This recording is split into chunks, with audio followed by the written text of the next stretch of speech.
listening to Loving BDSM Podcast, episode 25. Hey everybody, Kayla Lords here. Today, let's discuss arguments in a DS relationship.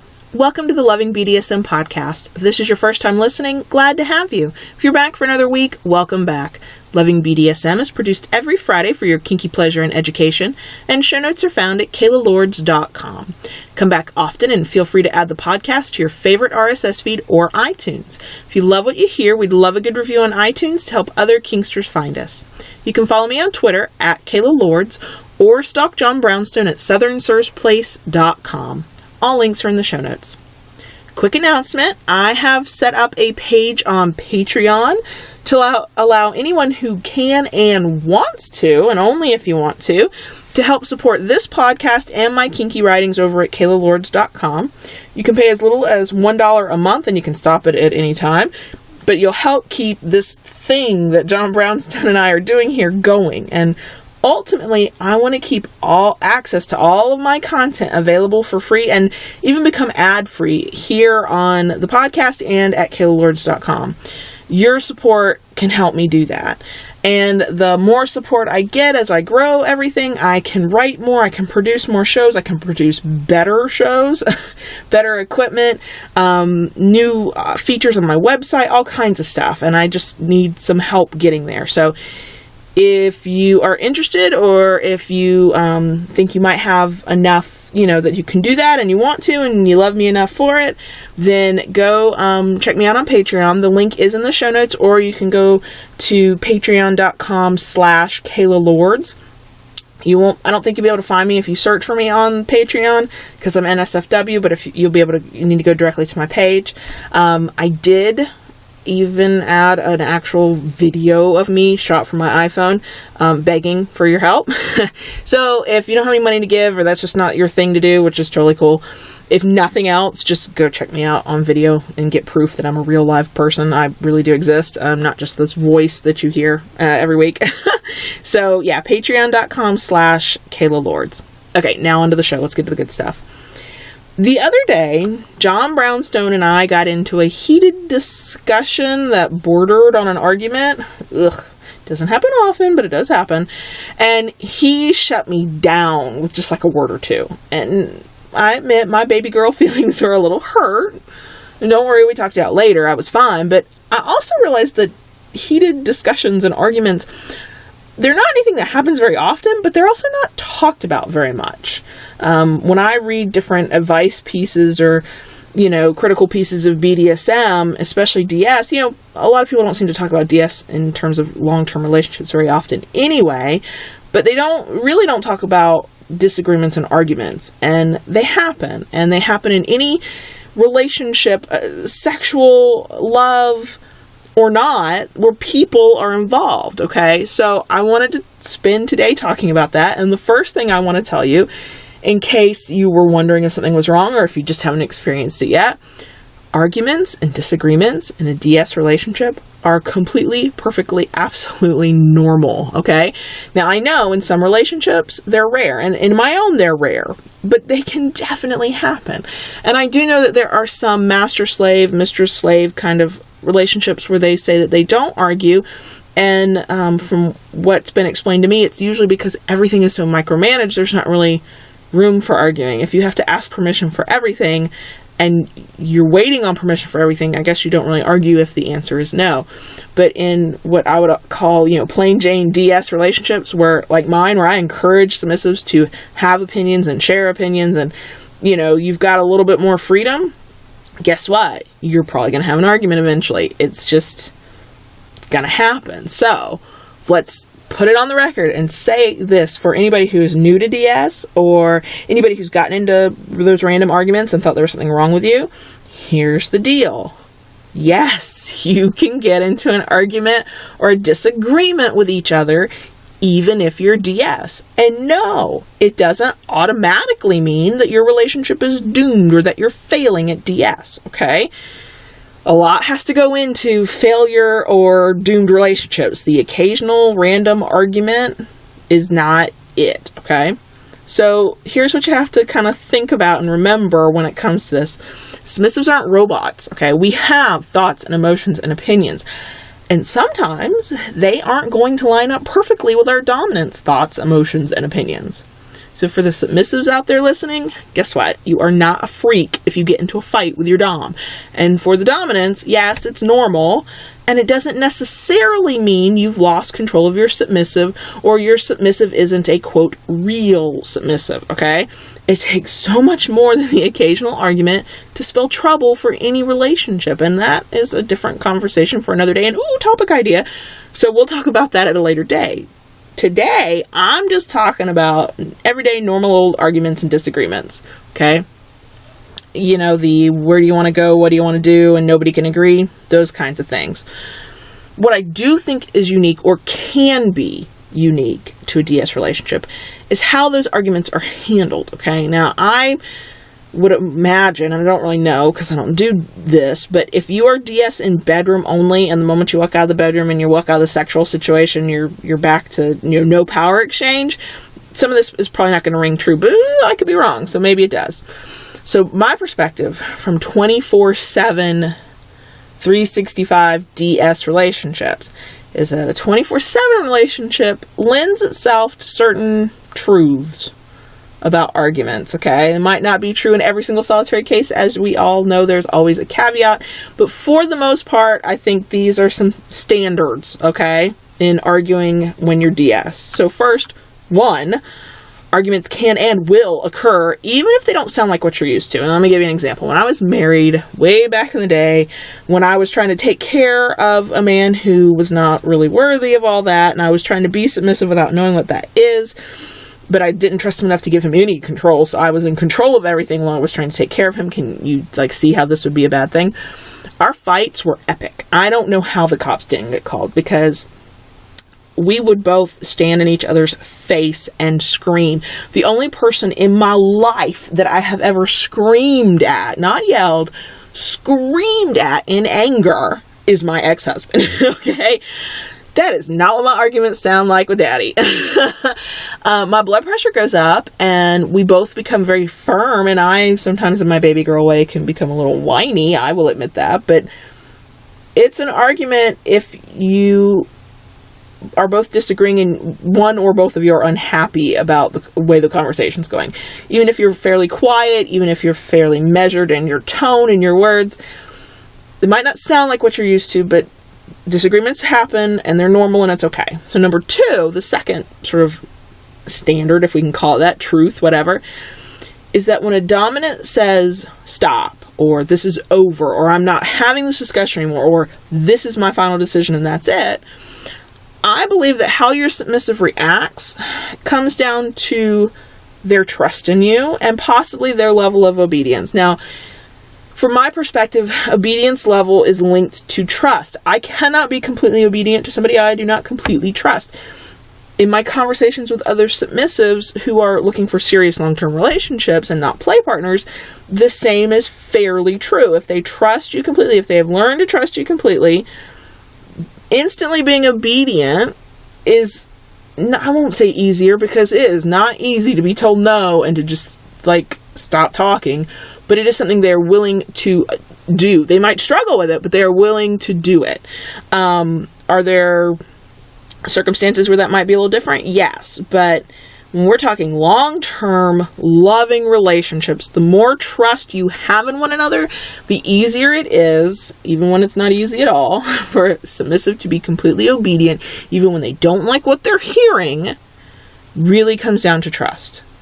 Now, the third one, the third truth or standard or whatever word we want to use, is that once everyone calms down and blood pressures have gone back down to normal, and maybe you've had a few hours or a day in between to sort of just chill out, I believe that a submissive's viewpoint should be allowed to be heard. Now listen up, submissives, to the second part. Even if there's no hope that the outcome of the discussion will change, I think if a submissive has a strong enough opinion about something, they need to be heard. But as a submissive, you don't need to go into this thinking that by doing this, you're going to change anybody's mind. What you need to be able to do is to explain yourself. Why? So that in the future, Your dominant knows kind of where you're coming from, knows how you react in certain situations, and you can both adjust yourselves so that the next time this conversation comes up, because I promise you, some form of it will, you can react a little bit better. You know where the other person is coming from. But submissives, if you go into that conversation where you're going to let, you're calmer now and the decision's been made, you need to respect that. You don't go in like you're going in to do battle. That's a different type of conversation. That's not what I'm talking about here, okay? So what does this look like in real life, in a real life scenario? Okay, I will tell you, I will share my own experience of the very first fight John Brownstone and I ever had. It was, of all things, about money. The most common thing for people in relationships to fight about. Money. And it doesn't matter, vanilla, kinky, it doesn't matter. Everybody fights about money at some point. So in our conversation, discussion, argument, fight, whatever you want to call it, we were actually both saying the same thing. The ultimate goal was the same. We are going to save our money for this thing we want to do. We're going to plan for these specific things we want, and we're going to move very slowly. There will be no quick purchases made. There will be no quick, things that we would do. It would be very slow and measured and very deliberate. Everything was very deliberate. We were both saying the same things, and we both agreed on that. There was no disagreement, but we were saying things differently, okay? Daddy was this is the plan. I'm going to strictly keep to the plan. We're not going to deviate from the plan, and we will get to our goal. And what I was saying in my little baby girl way was, because this is how I function outside of kink and in life in general, I can follow the plan, but I have to know that we have thought about the fact that there should be allowances made. Not that we know when those allowances should happen. Not that we can, we should plan up. For me, I'm thinking, well, if we're going to be really tight with our money, am I ever going to get to go to McDonald's again? Like, I need McDonald's. But you know what I mean? I was like, is there room for us to relax every so often? Whether on a schedule or not, when we feel like we can relax our money plan, is it there? Can we work that in? Can we know that is available? What I heard from him was, we are never going to spend our money unless we have discussed it for about 100 years first. And what he heard from me was, she's going to go nuts with all the money and go to McDonald's every single day because that's what she did when she was single, okay? So my blood pressure is going up, my face is getting hot, and I'm getting louder and he's getting louder, and basically we weren't communicating very well with one another at all, which in all honesty is at the root of most of the arguments any of us have in any relationship in life. Okay, if you are arguing with somebody, it's because you're not usually communicating effectively.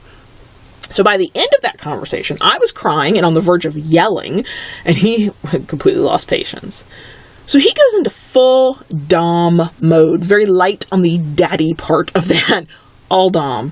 Firm voice, very stern, didn't like it at all. And in a firm, and my baby girl self will tell you, mean voice, he told me to stop talking and that the discussion was over. Ooh, that was not a fun moment. We had worked ourselves up and stressed ourselves out with no real solution. And in that case, there wasn't really a solution because we essentially agreed on the outcome, just not the process of how we're going to deal with finances.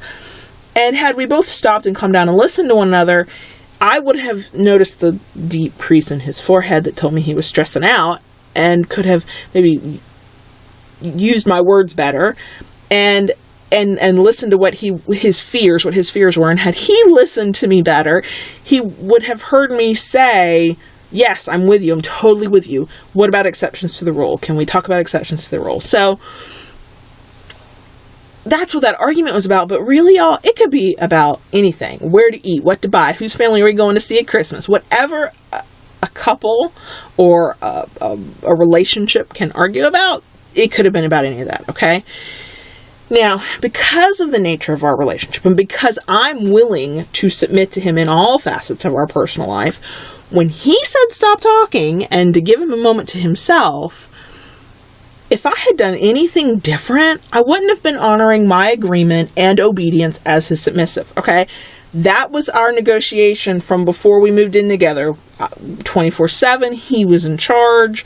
I did what he said. If I had a strong enough objection, we talked it out. But if he told me to do something, I did it.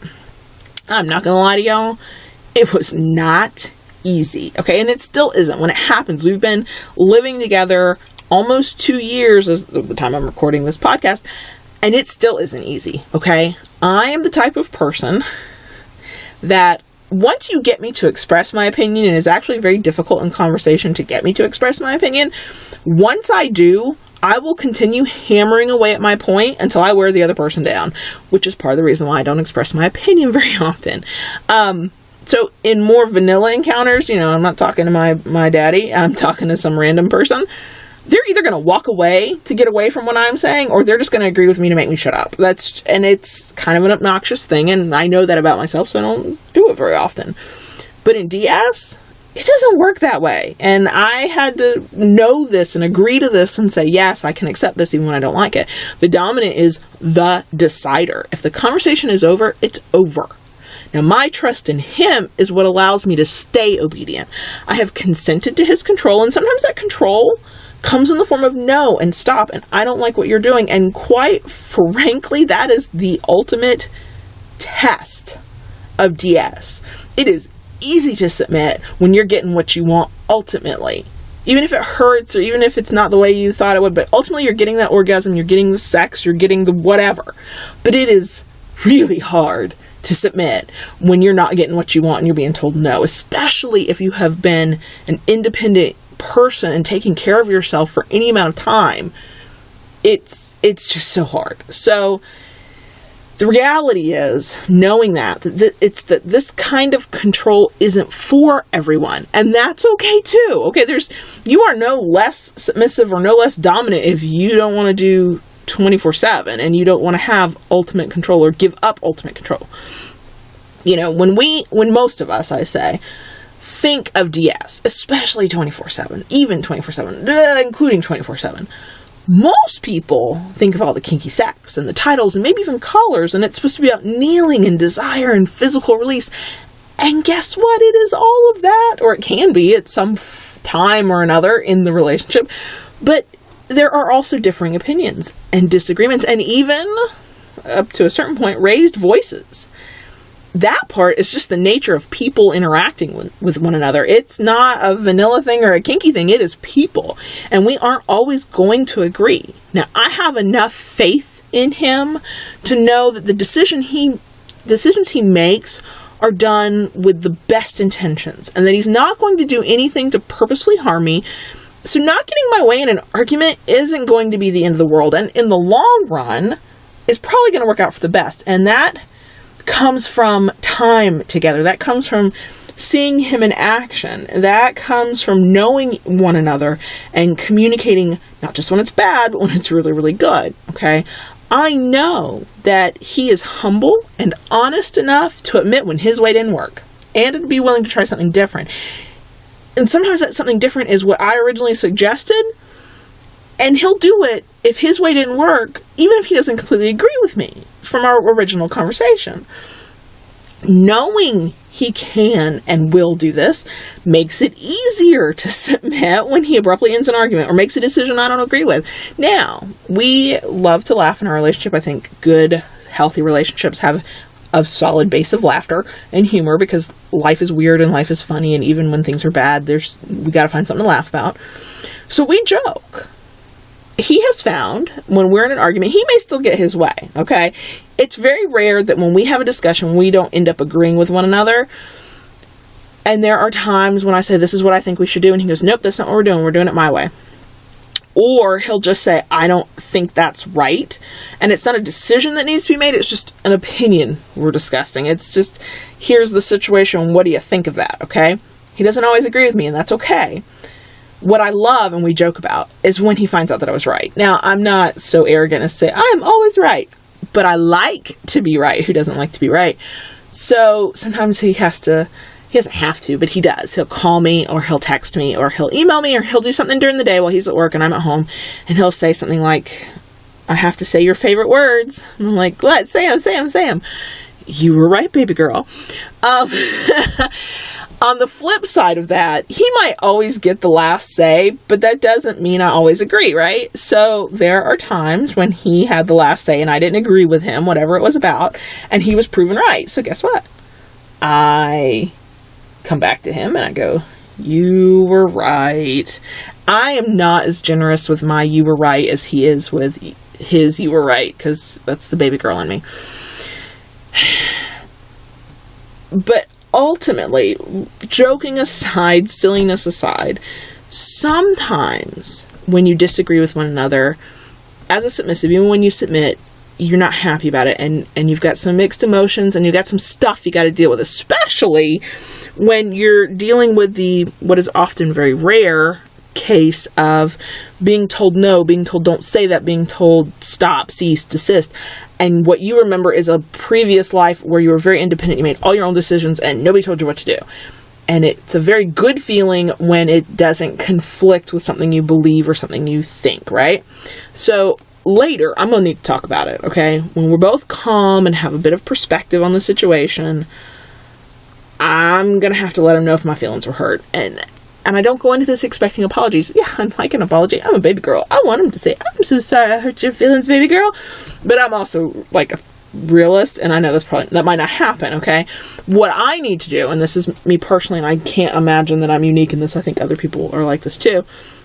I have to release those emotions. I have to put them out there and say, this is how this made me feel. Why? Because I'm the type of person who will internalize my feelings and emotions, and they will fester. And so, something will have been said in an argument on one day, and I will go, that made me feel really bad, I didn't like that. And I will internalize that. And then a month later, we'll be talking on a completely separate topic that has nothing to do with that original hurt feeling, and all of those hurt feelings will just come bubbling to the surface, and they won't be appropriate for the situation, they won't make sense in context, it'll be crazy. But that's what happens. So I know that. So I don't let bad feelings fester. It might be hard to have the conversation of, you hurt my feelings, and here's why I think you hurt my feelings. I go into it for that purpose. I do it for that reason. Sometimes he does apologize for making me feel bad, not for his ultimate decision, okay? He doesn't make a decision that he doesn't feel is the right one, okay? If he has that much doubt that he would apologize to me for it later, we've already discussed it and maybe changed something, okay? Now, sometimes, no matter how hurt my feelings are, because I'm a baby girl, y'all, I get hurt feelings in a heartbeat sometimes. The most recent argument we had, sometimes he's not apologizing for making me feel bad. He does not feel bad that he made me feel bad. Why? Because he's pointing out where I was wrong. And by the time he's done showing me what I did to perpetuate the problem, I'm apologizing to him. And there's nothing wrong with it. You have to put your ego aside for some of that, okay? Because you know what? Guess what? Sometimes your feelings are hurt, but you're still the one who's in the wrong. And I would not want him to apologize if he didn't mean it, and I wouldn't want him to apologize if he didn't think that he had done anything wrong. That's false. It's a lie. That's not going to work. Ultimately, though, when it comes to our DS relationships and how we handle everything in them, we are all different. And when it comes to disagreements and arguments, we really are all going to handle it differently. So some submissives aren't going to acquiesce easily. I don't care how much they trust you. It's a fight or flight nature, and they're going to fight you, okay? But others will. And some are going to be afraid to speak up when they disagree, and others won't. And some don't share their opinions easily one way or the other. They'll just say, okay, and you'll never know what they really think. And others, who are a lot like me, are going to let you know what they think about any and every situation. For me, my thinking is I'm going to help you make a fully informed decision. So part of that is my opinion. I don't know if that's right or not. It's just me. So I'm not going to try and tell you how to handle your arguments. Okay. That is so personal to every single individual person, and then personal to every DS relationship, that I'm not going to say this, do that, not happening, okay? Sometimes the big stuff that you argue about is too big to allow your dynamic to lead, and you've got to step out of it and come at each other on equal footing. And sometimes it's your dynamic that gets you through the worst of it. When you're at each other's throat so bad that you can't even see straight, sometimes what you need is for the dominant to stand up and go, whoa, I'm ending this right now. Even if a decision's not made, we're done talking. And gotta use the dom tone sometimes, gotta, put on the face, whatever it is that's like your cue that you're in dom mode. But sometimes it's what gets you through the worst fights too. So We all have to find our own path and our own method in this, okay? What I will say that I think is true across the board is that it's normal. And for especially to submissives out there, if you have the kind of relationship where your dominant gets the final say and you have allowed that and you've consented to that, be prepared to have that tested. And it's not going to be easy. And sometimes the dominant has to come back, hello dominants, listen up, and admit they were wrong, okay? In my mind, that builds trust. If, as a submissive, I acquiesce and I say, okay, you have told me this is what we're going to do and I'm submitting to your control and that's what we're going to do, I have built trust with my dominant that I will keep my end of this DS bargain. On the other end of that, if my dominant realizes that he made the wrong decision or there was a better way or whatever and comes to me and says, oops, I was wrong, let's rethink this, what were your ideas, that builds trust too, because that tells me he doesn't think he's perfect, okay? And it lets me know that you are willing to listen to me in this situation or another, okay? Now, no matter how well you prepare yourself, whether it's through negotiation and communication, or it's just in your mind, you imagine what an argument might be like, you are not going to be prepared for that first one, okay? Nothing in any relationship, I don't think anything prepares you for the first time you argue, especially when it's been really, really good and it's in DS. Most of y'all know the first time you find DS, whether it's with your spouse or with a new partner, it's like coming home. It's like, oh, I am complete. I'm fulfilled. I will never be this fulfilled ever again. I'm the happiest I've ever been. And that's a really big high. And so then, of course, you have the first argument is a really low because you have to so far to fall from being so happy to, ooh, now I'm kind of ticked off. And then you're worried and you're wondering, is this normal and all that. So that first fight is a doozy, even when it's not really a doozy. For me, I remember crying. And I remember him slamming the door, and that's not something he does very often. That's what I remember about our first argument. But I also remember, and this is what I kept with me, is that we talked it out. And I learned how to accept his decisions because I'd consented to that level of power exchange. And then, of course, just to put that out there, making up is the best part. And really, almost any relationship, but think about it. Kinky makeup sex. Oh my gosh. And if you're into spankings or if you're into any kind of pain or into any, oh my God, think about it, y'all. Go have the argument just so you can make up is what I'm saying. So the other thing I want to leave you with, something to think about, something to chew on, okay? Because arguments can be, it's hard and it hurts and it causes a lot of negative emotions that you didn't want to necessarily have to feel. So I do want to put this out there. If you start out with your dynamic that the dominant has full control over everything, including making those decisions when you're arguing or whatever, and you find that it's too difficult, or one or both of you are uncomfortable in that role to the point that this is no longer enjoyable and fulfilling, you have to talk it out, okay? Renegotiate if that works best. Change your dynamic into something that works for both of you. At the very least, talk it out, because it could be that your yucky feelings are because of what you think is true rather than what is actually true. But don't let one disagreement or argument scare you off either, okay? Every part of DS, good and bad, require time and communication and trust to find the right fit and what works for everyone involved. If you have that first argument, I promise you, you can survive it. Just do what you say you will do within your dynamic. If that means submissives that you have given your dominant control and they are taking control and you don't like it, for right now, just submit. You know what? Sometimes, I don't remember what the actual expression is, but I'm going to twist it if this is not it, because I can't remember and I don't feel like Googling. Silence is the better part of valor. And I know that's not really the expression, but sometimes it's much better just to shut your mouth and to say, yes, daddy, and deal with it later than it is to keep going with the fight, okay? So you can and will survive your first arguments. If you have found yourself arguing and thought there was something wrong with you, I'm here to tell you there's not. It takes more than the random arguments that every relationship goes through to spell doom for your relationship. And yes, we will talk about that in another episode. So I'll leave you with all that. Another heavy topic 2 weeks in a row. Anyway, That's it for me. Keep it kinky, y'all, and we'll see you next week.